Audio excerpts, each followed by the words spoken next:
Hey there! So today we have another review. So not only is Live Oak known for their Hefeweizen, but Austin in general is just known for a stupid lager program. Live Oak's included Austin Beer. I think it's like ABGB, so like Austin Beer Garden and Pizza. Anyway, this is a brewery that's like, has a little bit of complicated name. I've had some insane lager from Jester King, but even though they're probably not known for lager, but yeah, just a lager town apparently. And then one of the important beers that Live Oak makes is the original Pilsner. So it's 4.7%, a little bit bigger than Pilsner Quell, but this is a Czech take on Pilsner. They do decoction, they do Zats, they do Moravian, Czech malt, all the traditional stuff. So let's see how this guy turns out. So pretty pale, honestly, for Czech Pilsner. I feel that Pilsner Quell is a little bit darker than this. Probably comes in like a deep gold color versus this like a light to medium at best. Probably a light gold, honestly. Light to medium gold. Fluffy white head. On the nose, yeah. Nice. Big, rich breadiness, crust. A little bit of that, like, it has that honeyed sweetness to it. Oh, there you go. That's a really nice treat. It's like, like toast with butter and honey, right? This one actually doesn't have, well, not the butter part, so that's interesting. Pilsner Quell is just known for having diacetyl in it. One of the most diacetyl laden beers that's commercially acceptable. This one doesn't have it, but it does have that kind of just like really nice kind of like Wonder Bread light toast with honey on it, right? And also that really beautiful Sots character that's like, how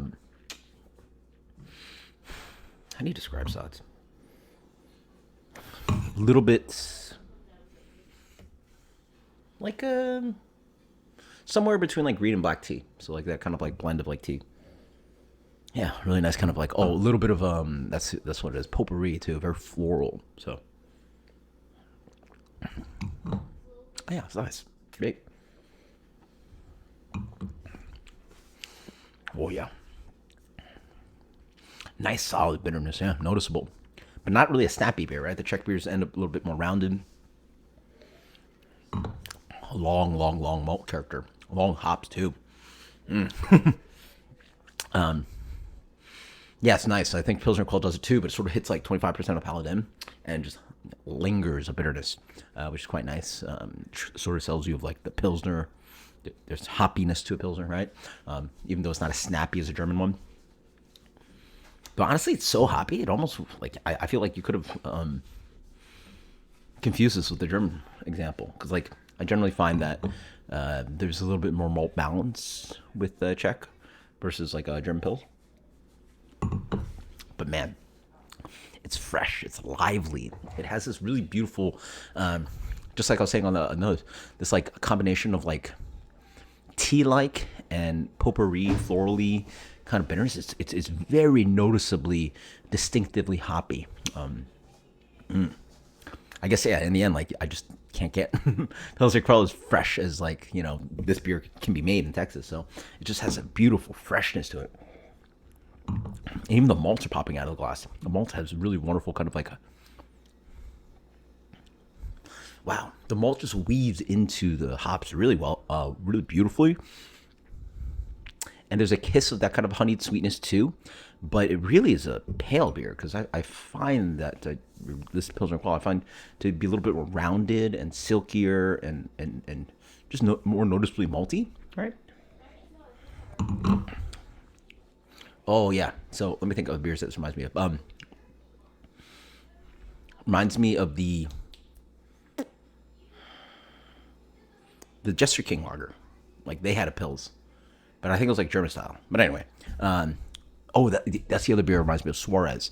Suarez also has this character of like beautiful graininess, with the beautiful smack of bitterness, and it's almost like perfume scented malt, and it's bitter too. Oh. Wow, that's a damn good lager. This thing's only 4.7. So much flavor.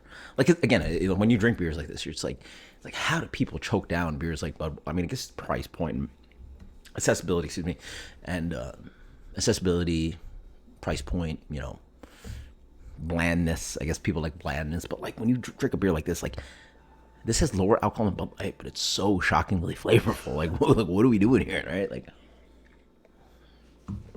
you, it's 10 times the amount of flavor is way better than like something like Budweiser. But anyway, that's my soapbox nonsense.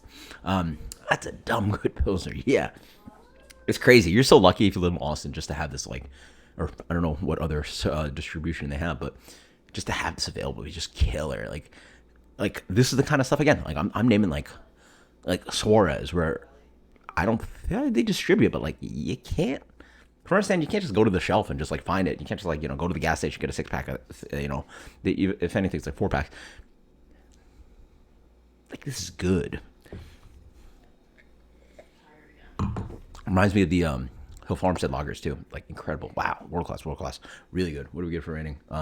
Honestly, this is shockingly more impressive than the Hefeweizen. This is dumb good Pilsner. Wow.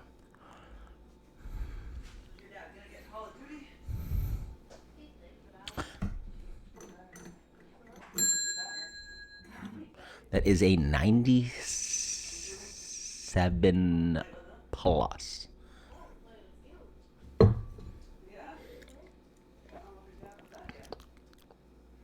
That's a 97 plus. Yeah. Cool. This is shockingly good. Yeah.